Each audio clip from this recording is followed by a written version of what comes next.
J'exhorte donc avant toute chose à faire des prières, des supplications, des requêtes, des actions de grâce pour tous les hommes, pour les rois et pour tous ceux qui sont élevés en dignité, afin que nous menions une vie paisible et tranquille en toute piété et honnêteté. Cela est bon et agréable devant Dieu notre Sauveur, qui veut que tous les hommes soient sauvés et parviennent à la connaissance de la vérité. Ce passage que nous venons de lire est tiré de la première épître de Paul adressée à son fils légitime Timothée. Ce passage nous intéresse dans la mesure où ce temps qui est devant nous est consacré à la prière, à des prières, mais des prières dites des prières d'intercession. Nous nous sommes déjà donné la peine d'expliquer, de définir le mot intercession. Et de manière la plus simple possible, nous avions dit que l'intercession, c'est se mettre entre une situation un peu désagréable et une autre personne qui, selon nous, pourrait ou bien peut apporter la solution à cette situation. Une autre façon de le dire, celui qui intercède, eh bien, il joue le rôle d'intermédiaire entre un problème identifié et une personne susceptible de régler, de solutionner. Maintenant, dans un langage beaucoup plus biblique, eh bien, l'intercesseur dans la Bible, c'est une personne qui se tient entre un individu et Dieu. Le problème peut bien être un problème d'ordre économique, politique, social, familial, donc c'est vaste, puisque dans tout ce que nous venons de mentionner, on assiste à des problèmes de famille, on assiste à des problèmes d'ordre politique, on assiste à des problèmes d'ordre économique. Donc, quand ça nous dépasse, quand nous ne voyons pas où la solution peut venir, eh bien, quelqu'un ou bien quelques personnes peuvent s'organiser pour intercéder en faveur d'une solution. Ça, c'est juste pour rester dans le domaine de la Bible. Et quant à nous, nous avions identifié plusieurs domaines pour lesquels, eh bien, les chrétiens qui croient dans la puissance, dans le pouvoir de Dieu, eh bien, peuvent faire des intercessions. le chrétien qui croit en Dieu peut intercéder pour les problèmes qui existent aujourd'hui dans les familles, la famille en général, en tant qu'institution divine. On intercède également pour les nations quand nous savons combien et à quel point nous entendons parler de guerre, de bruit de guerre. Une nation se soulève contre une nation, entre les gens. On assiste à des guerres que nous appelons des guerres intestines. Et voilà pourquoi nous disons que ce problème, selon nous, dépasse jusqu'à un certain point nos dirigeants. Nous ne pouvons pas dire qu'il n'y a pas d'efforts qui sont déployés en vue de régler, en vue de solutionner. Mais vous serez peut-être de notre avis aussi que les efforts qui sont déployés nous paraissent insuffisants. Et jusqu'au moment où nous nous parlons maintenant, eh bien, les guerres se poursuivent, les bruits de guerre sont encore présents, les menaces se font à longueur de journée. On aurait pu citer Israël, le Hamas, la Russie, l'Ukraine, etc., pour ne citer que cela, mais c'est un peu partout qu'on assiste à une situation vraiment catastrophique pour laquelle situation, eh bien, nous pensons à faire des prières d'intercession, c'est-à-dire de demander à Dieu de venir en aide à nos dirigeants. Nous faisons nos interventions, mais sur la base de la Bible, puisque avant tout, nous sommes un groupe de chrétiens qui croient dans la Bible, qui croient en Dieu, qui croient en Jésus-Christ, qui croient dans la Trinité. Et quand nous adressons nos prières d'intercession, eh bien, nous faisons confiance par rapport à ce que nous avons comme base, mais dans la Bible. Les exemples que nous prenons pour soutenir notre position d'intercesseur, c'est que dans un premier temps, quand nous lisons la Bible comme il faut, nous avons un excellent intercesseur dans la personne de Moïse. Moïse, la Bible déclare qu'il était un homme à qui Dieu parlait bouche à bouche, face à face. Remarquez bien, bouche à bouche, face à face, c'est de l'anthropomorphisme. Cependant, c'est vrai aussi que Dieu savait parler à Moïse. Dans certaines situations, et en particulier dans l'une de ces situations, nous voyons que ce peuple, alors que Moïse était sur la montagne de Sinaï pour être en contact avec Dieu, eh bien, le peuple est resté avec Aaron. Et vu que Moïse est resté un peu longtemps sur la montagne avec Dieu, selon la Bible, eh bien, ce peuple a perdu patience.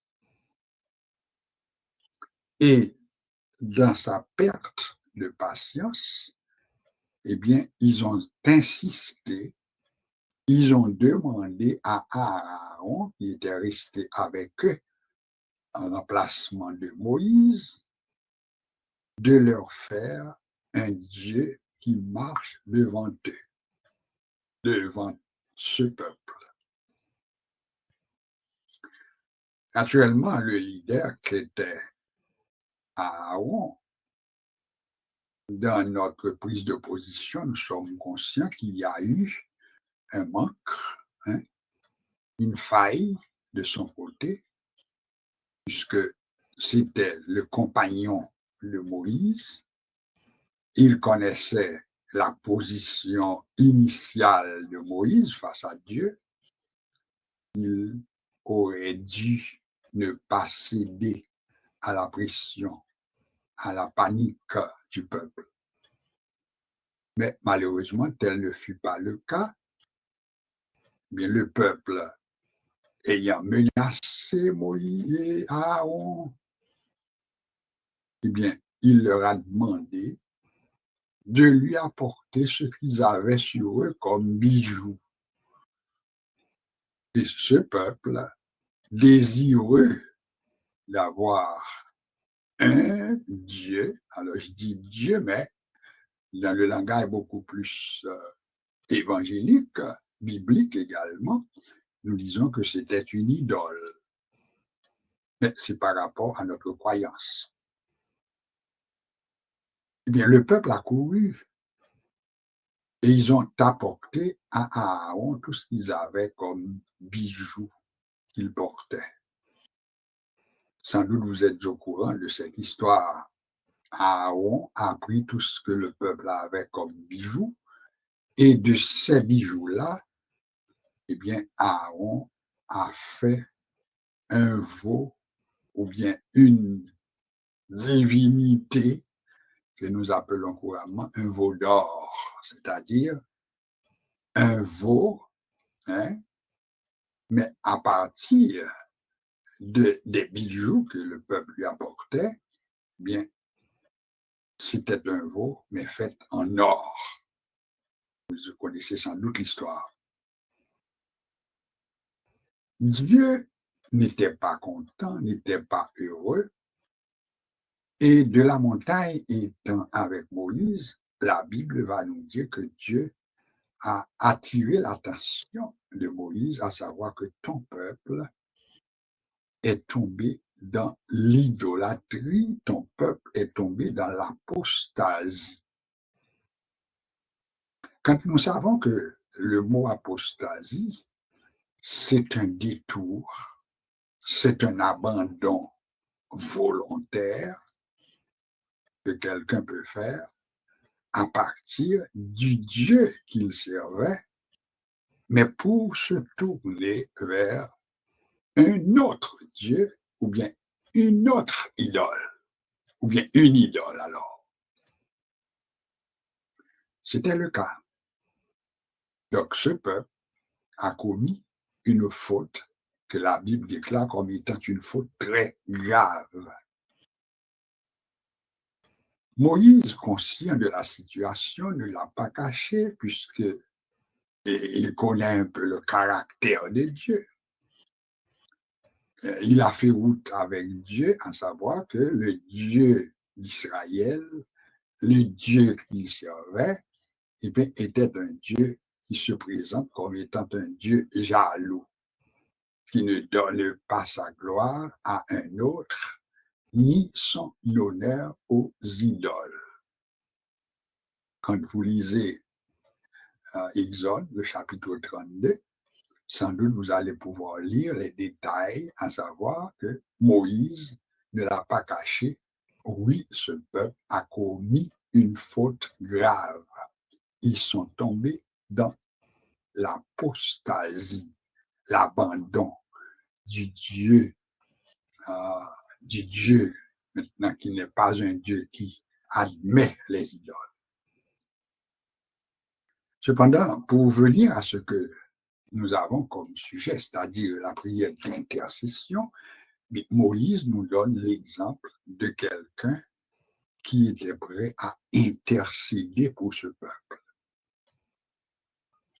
Et dans sa requête devant Dieu, dans un premier temps, il admet que c'est une faute grave. Il ne l'a pas caché. Ça, c'est positif pour Moïse. Dans un deuxième temps, eh bien, c'est le comportement de Moïse en tant que leader responsable. Ce peuple a péché. Oui, je connais la gravité de l'acte qu'il a commis, ce peuple. Mais ma requête est la suivante. Mon intercession est la suivante. C'est que je te demande au Père de pardonner cette faute qu'a commis ce peuple. Donc, une intercession pour le pardon du peuple. C'est surtout cette partie qui nous intéresse, mais vous savez comment ça s'est passé. Vous savez également pourquoi disons-nous que c'était une faute très grave, puisque adorer une idole, se détourner de Dieu, tomber dans l'apostasie, eh bien, nous avons cette garantie que Dieu ne l'accepte pas, selon la Bible. Et vous allez voir comment Dieu a répondu à Moïse. Moïse a mis sa tête sur le billot, c'est-à-dire Moïse a présenté à Dieu une requête que tu pardonnes ce peuple, sinon efface mon nom de ton livre. C'était ça la requête de Moïse. Pardonne le péché de ce peuple, sinon efface mon nom de ton livre. On a assisté à quoi? Et là, il y a quelque chose en passant que nous aurions besoin d'apprendre. Quelle fut la réponse de Dieu à Moïse? C'était une réponse négative dans un sens. Dieu a répondu à Moïse, je n'effacerai pas ton nom de mon livre, parce que c'est ce peuple qui a commis une faute grave. Une faute, selon ce que nous pouvons conclure, qui était considérée comme une faute impardonnable, parce que nous disons que l'apostasie, c'est l'abandon, le détournement du Dieu que nous savions servir pour se tourner vers une autre. Donc là, le peuple-là viré d'honnête. Ben, bon Dieu, c'est comme quoi Dieu s'est rendu compte, il savait que ce peuple, ce détour qu'a fait le peuple, était d'un détour maintenant pour lequel il n'y avait point de remède. Dieu a répondu à Moïse, c'est le peuple qui a péché. Je vais te donner une direction, quoi faire exactement. Cependant, tu prendras telle ou telle direction, mais que ce peuple, eh bien, il paiera la conséquence de ses inconséquences. Et vous terminerez cette partie en disant que oui, il y a eu maintenant la destruction. Dieu a détruit une forte quantité de gens parce qu'ils s'étaient détournés de lui. Mais ce qui nous intéresse surtout, c'est l'intercession de Moïse que nous apprécions pour sa prise de position, etc. Nous reprochons jusqu'à un certain point, humainement parlant, l'attitude de Aaron, qui aurait dû ne pas obéir, ne pas accepter, ne pas acquiescer à la demande du peuple. Ça, c'est la leçon que nous pouvons apprendre. Mais ce qui nous intéresse surtout, c'est la prière ou bien la demande ou bien l'intercession. Donc, avec Moïse, la Bible nous dira que c'était un homme patient. Un homme patient. Cependant, nous n'irons pas jusqu'à la fin, puisque, au fond,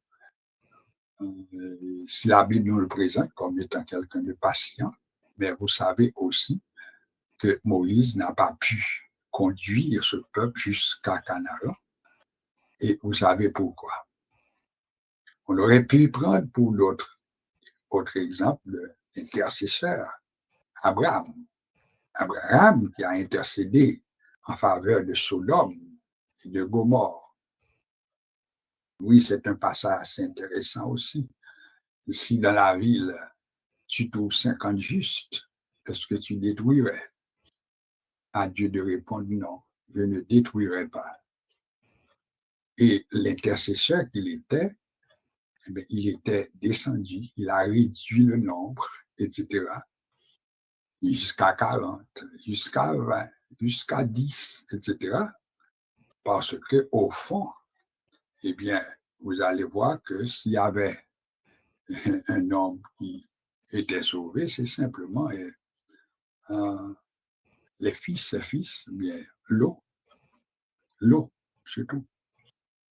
Tout ceci revient à dire que l'attitude d'Abraham, la patience d'Abraham dans son intercession nous permet de voir que l'intercession est une chose, est un comportement, est une attitude, est une action chrétienne et biblique.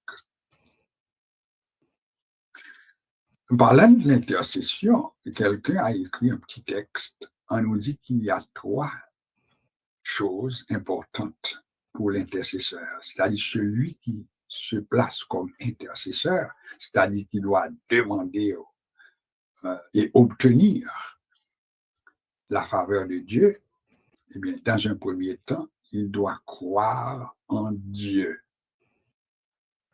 Il doit être quelqu'un ayant foi en Dieu. Celui qui n'a pas la foi en Dieu ne peut pas intercéder pour une solution venant de Dieu. Dans l'épître écrit aux Hébreux, eh bien, l'auteur nous dit que c'est un impératif. Il faut que celui qui s'approche de Dieu croit que Dieu existe et qu'il est le rémunérateur de ceux qui le cherchent. Une autre façon de le dire, si je me mets comme intercesseur entre Dieu et une situation sociale quelconque, je dois croire en la puissance de Dieu. L'auteur de l'Épître aux Hébreux continue pour nous dire, celui qui s'approche de Dieu, ce n'est pas une option de croire en Dieu. Il doit croire en Dieu.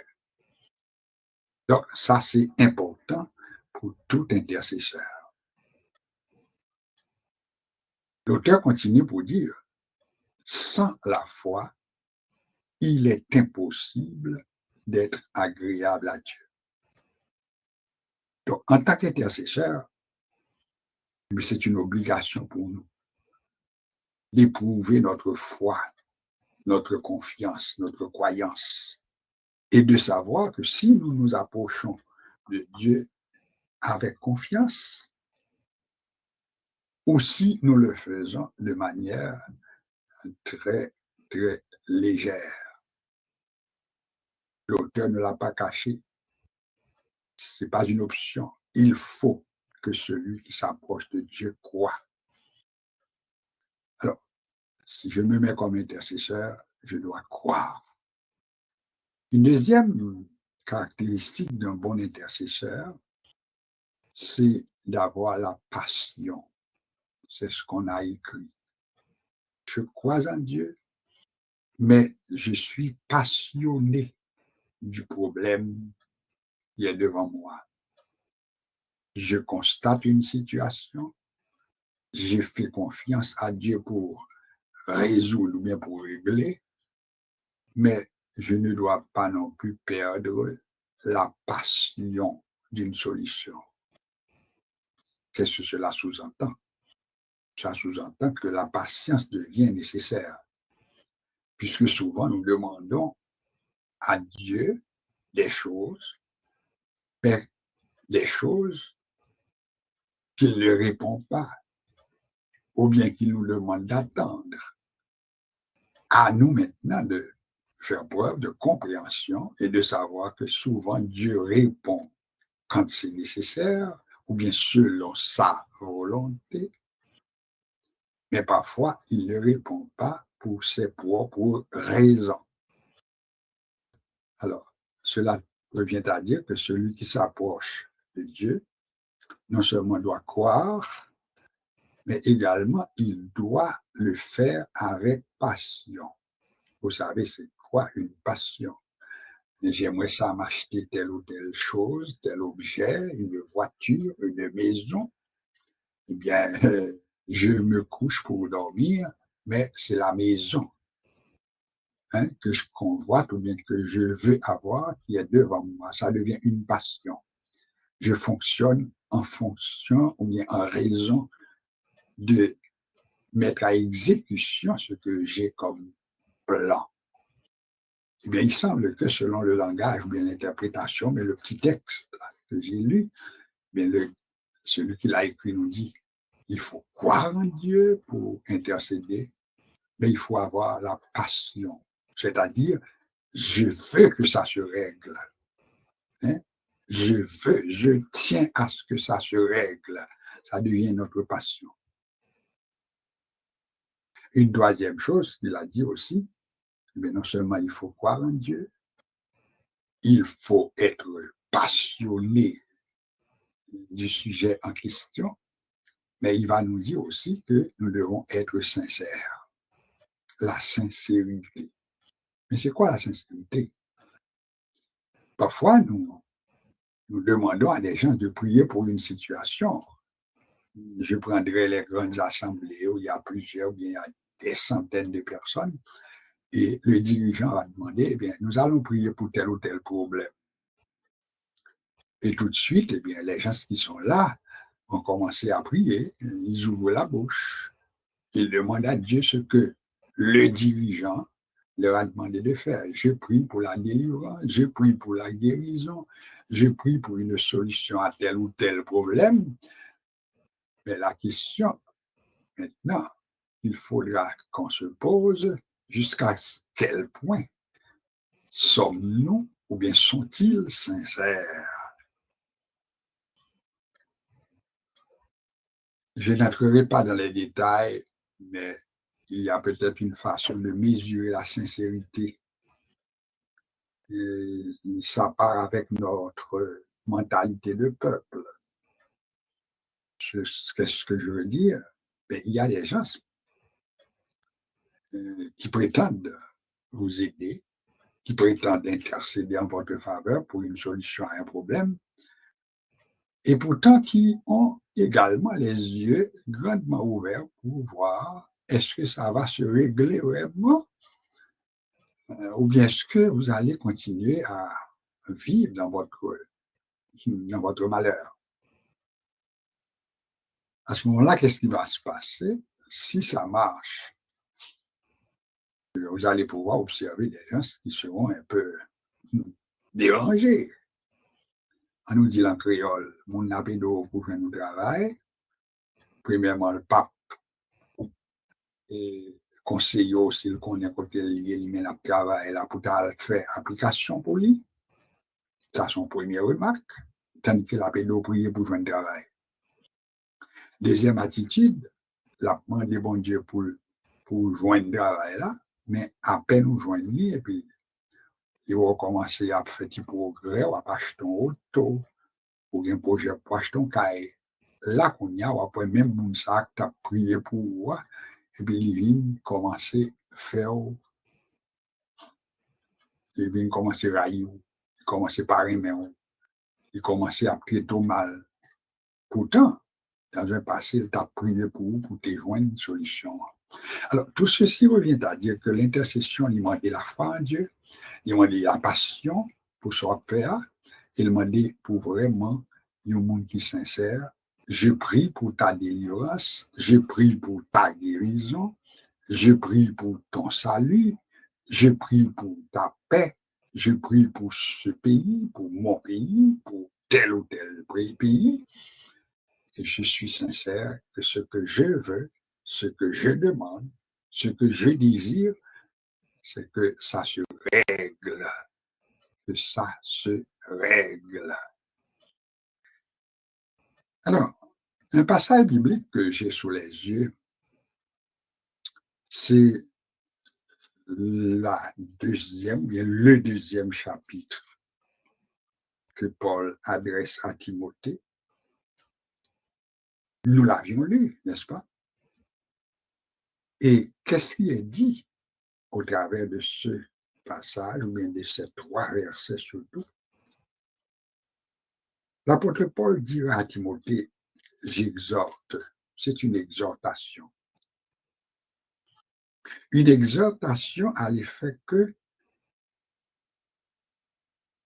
il faut adresser à Dieu des prières.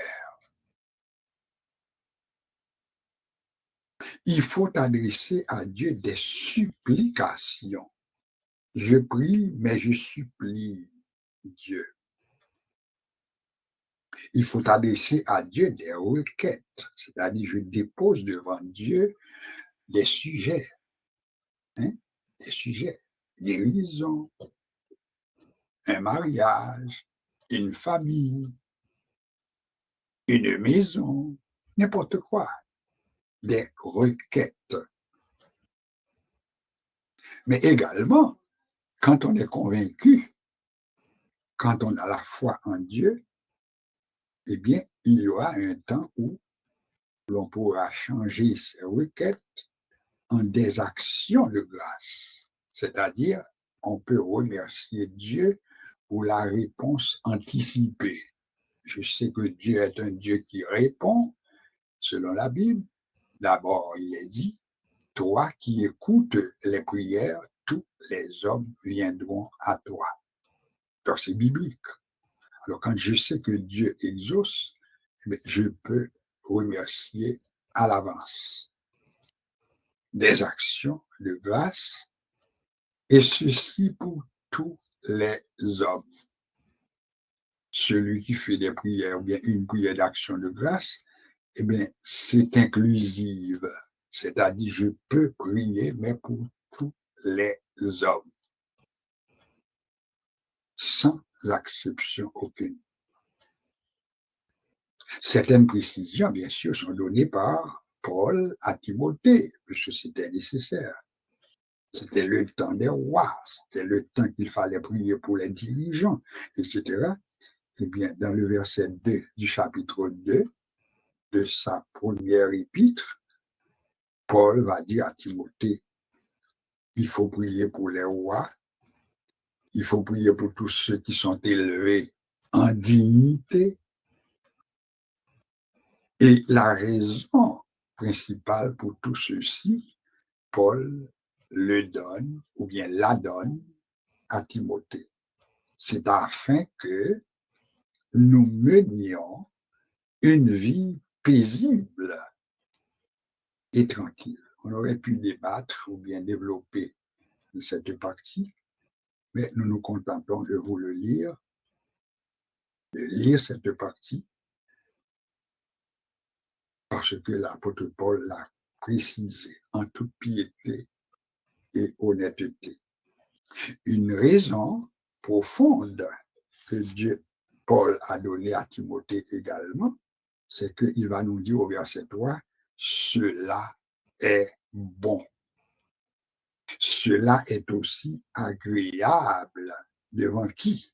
Devant Dieu, notre Sauveur. Autrement dit, l'intercession, eh bien, c'est une requête, une demande, et c'est également la volonté de Dieu qu'il y ait des intercesseurs. Cela est bon et agréable devant Dieu, notre Sauveur. De notre Sauveur qui veut que tous les hommes soient sauvés. Dans le plan de Dieu, c'est le salut de l'homme qui passe en priorité. Parfois, nous pouvons prier, mais pour maudire. Parfois, nous demandons maintenant euh, que les gens soient victimes de grands malheurs, etc. Mais dans la volonté de Dieu, nous devons prier selon la volonté de Dieu, mais selon la Bible. Et la Bible, ce qu'elle nous dit, c'est que Ce que je désire, ce n'est pas que le méchant meure, mais c'est qu'il change de conduite et qu'il vive. Autrement dit, le chrétien authentique, il va faire prier madichon. Dans le psaume, nous connaissons des psaumes qui ont les psaumes madichon en créole. C'est pour rien torder, c'est pour le père petit. Le vrai chrétien, eh bien, selon la Bible, selon Jésus-Christ, eh bien, lui-même, il demandait la conversion. Voilà pourquoi une bonne prière d'intercession vise d'abord une repentance de la part d'un méchant, si c'est un méchant, un changement de comportement, d'attitude, un changement de mentalité. Et c'est ça que nous faisons dans nos prières d'intercession. Nous prions pour la conversion des gangs en Haïti, un changement de mentalité, une prise de conscience de leur part, et puis pour qu'ils arrêtent de jeter maintenant la torpeur, de jeter les larmes au sein des familles. C'est ça la prière, une bonne prière d'intercession. Quant à nous, il veut que tous les hommes soient sauvés et qu'ils parviennent à la connaissance de la vérité. Chers amis, vous qui m'écoutez, l'intercession est une recommandation biblique. C'est bon d'avoir des intercesseurs. Dans une situation un peu différente, Dieu, s'adressant maintenant, c'est dans le livre d'Ésaïe, il vous dit, je cherche quelqu'un. Je fais des menaces, mais je cherche quelqu'un qui se tienne, mais qui se tient, mais qui se tiendrait à l'abri, qui se tiendrait comme intercesseur et demander que je n'agis pas. Mais je n'en trouve pas. Le Seigneur cherche des intercesseurs, des hommes qui croient, des femmes qui croient en Dieu, des jeunes gens qui croient en Dieu et qui prient pour un changement. Ça peut être dans votre famille, ça peut être dans votre pays, ça peut être au sein de la société en général, mais Dieu cherche des intercesseurs. Nous allons dire un petit mot pour boucler notre petite présentation. Et j'espère que vous avez compris. Si vous voulez vous inscrire comme intercesseur, eh bien faites-le. Faites-le. Seigneur, nous te bénissons. Du fait que dans ta grâce, tu nous donnes l'opportunité d'intercéder en faveur d'un problème quelconque que nous identifions. Seigneur, tu sais combien nous vivons des temps extrêmement difficiles où autour de nous, tout paraît très sombre. Et nous savons également que tu es le Dieu qui agit, car nous disons de toi que tu es le Dieu de l'impossible. Et avec toi, nous savons que tout est possible. Ce que tu veux, tu le fais, dans les cieux et sur la terre. Nous venons à toi maintenant.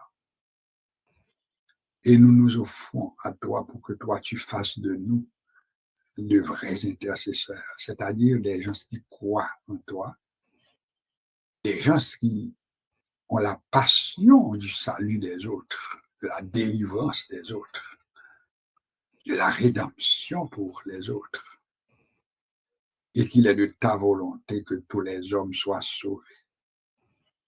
Nous te prions maintenant pour le monde, les divers continents qui forment ce monde, l'Europe, l'Asie, l'Afrique, l'Amérique, l'Océanie.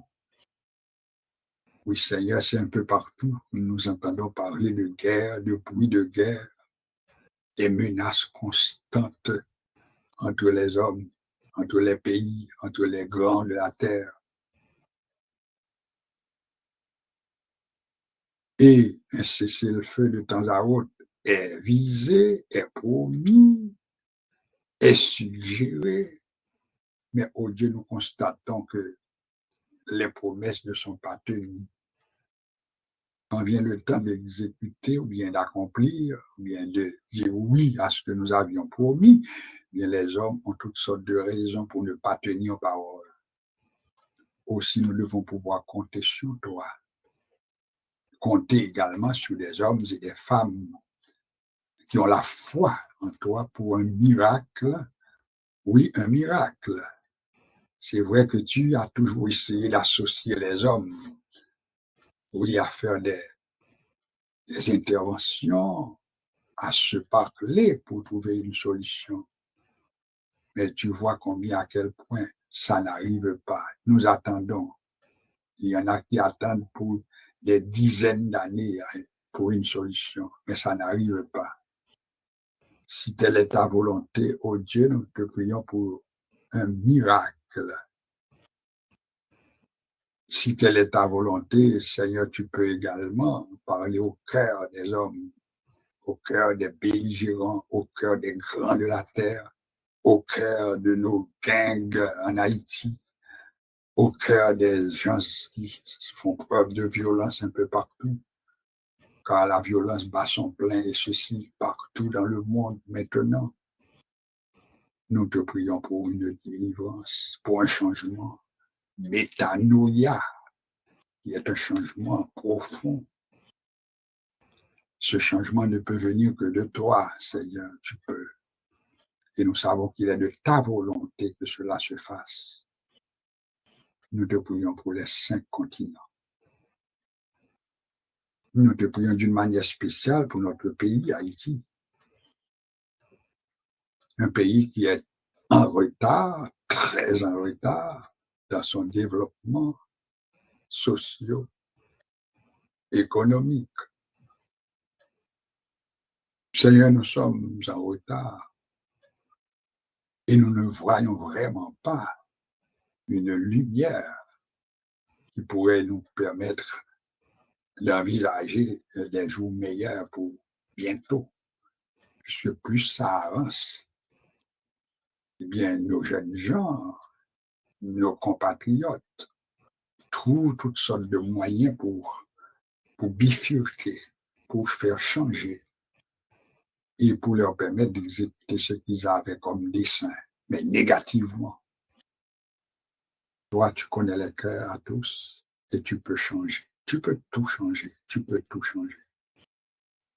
Nous aurions préféré que ce soit une prise de conscience de la part de nos compatriotes haïtiens surtout, qu'ils apprennent à se parler, qu'ils apprennent à s'asseoir ensemble, à discuter, à trouver une solution entre eux, puisqu'ils parlent souvent de solutions haïtiennes pour la crise qui sévit chez nous. Mais pourtant, quand vient le temps pour eux de s'asseoir, eh bien, écoute, ça ne marche pas. Seigneur, je te prie pour une intervention toute particulière, toute spéciale de ta part en faveur d'Haïti. Je compte sur toi. Bénis le monde, les États-Unis, l'Amérique, l'Europe, l'Asie, l'Afrique, etc. Nous te prions également pour nos églises, puisque le mal qui nous dévore prend pied au sein même des églises dites églises chrétiennes évangéliques.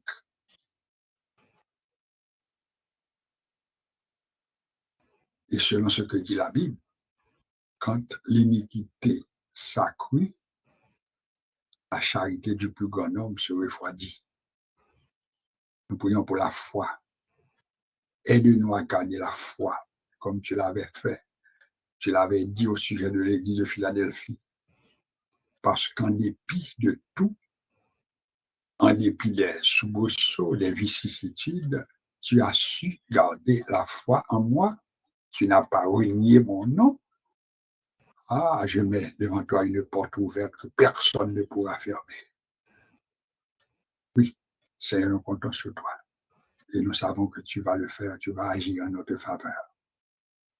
Que ton nom soit béni, que ton nom soit loué. Haïti est devant toi, le monde entier est devant toi, nos églises sont devant toi, nos familles sont devant toi, nos dirigeants politiques, ecclésiastiques sont devant toi. Merci pour ce que tu vas faire. Nous comptons sur toi. Au nom de Jésus. Au nom de Jésus. Au nom de Jésus. Ça a été pour moi un plaisir d'être avec vous pour ces quelques minutes de réflexion autour de l'intercession. J'espère que vous aviez plus ou moins compris ce que nous avons comme objectif. Mais il ne reste qu'à vous souhaiter une bonne fin de soirée, un bon début de semaine sous le regard du Tout-Puissant. Et sachez que Dieu vous accompagne, il accompagne vos enfants, les membres de votre famille, etc. Parce que celui qui demeure sous l'abri du Très-Haut repose à l'ombre du Tout-Puissant. Que le Seigneur vous bénisse, qu'il vous garde, qu'il jette sur vous, sur nous, une lumière, une nouvelle lumière, et que nous soyons guidés, protégés par cette lumière. Qu'il en soit ainsi. Amen. Amen et Amen. Nous vous faisons écouter peut-être quelques notes.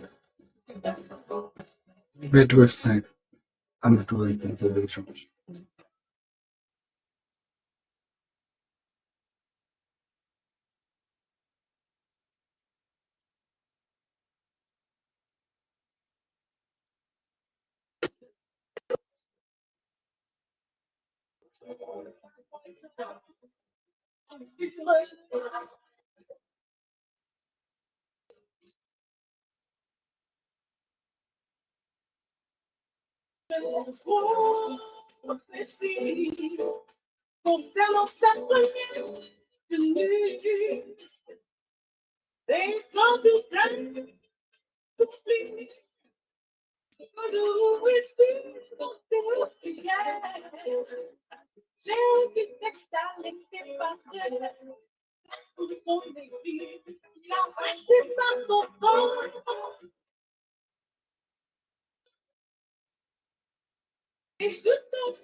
Dans sa gloire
Jésus revient. Il ne reste qu'à vous souhaiter une bonne fin de soirée sous le regard du Tout-Puissant. Au revoir.